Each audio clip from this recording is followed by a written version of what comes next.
মাননীয় প্রধানমন্ত্রী দেশে ফেরত যাওয়ার কথা ছিল 11ই জুলাই, সেটি না হয়ে এখন প্রধানমন্ত্রী আজকে রাতে চাইনিজ সময় রাত 10টায় বাংলাদেশের উদ্দেশ্যে রওনা হবেন।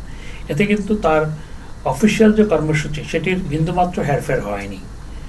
শুধুমাত্র রাত্রি যাপন করা ছিল, সেই রাত্রি যাপন না করে তিনি ঢাকায় ফেরত যাচ্ছেন। এটির কারণ হচ্ছে, আপনারা হয়তো জানেন যে মাননীয় প্রধানমন্ত্রীর সাথে মাননীয় প্রধানমন্ত্রীর কন্যা সাইমা ওয়াজেদ তুতুর, যিনি WHO রিজিওনাল ডিরেক্টর, তিনিও আসার কথা ছিল, কিন্তু তিনি অসুস্থতার কারণে আসতে পারেননি শেষ মুহূর্তে। সকালবেলা তাকে, অর্থাৎ আমরা যেদিন ফ্লাই করলাম 8 তারিখ সকালবেলা, সেদিন অত্যন্ত অসুস্থ হয়ে পড়ার কারণে হঠাৎ করে তিনি আসতে পারেননি। তিনি এখনও অসুস্থ। আসলে সফর সংক্ষিপ্ত নয়, উনি শুধু এখানে রাতটা যাপন করার কথা ছিল, সেটি না করে ঢাকায় তার অসুস্থ মেয়ের সাথে রাতে সময় দেওয়ার জন্য মা হিসাবে, সেজন্য তিনি চলে যাচ্ছেন।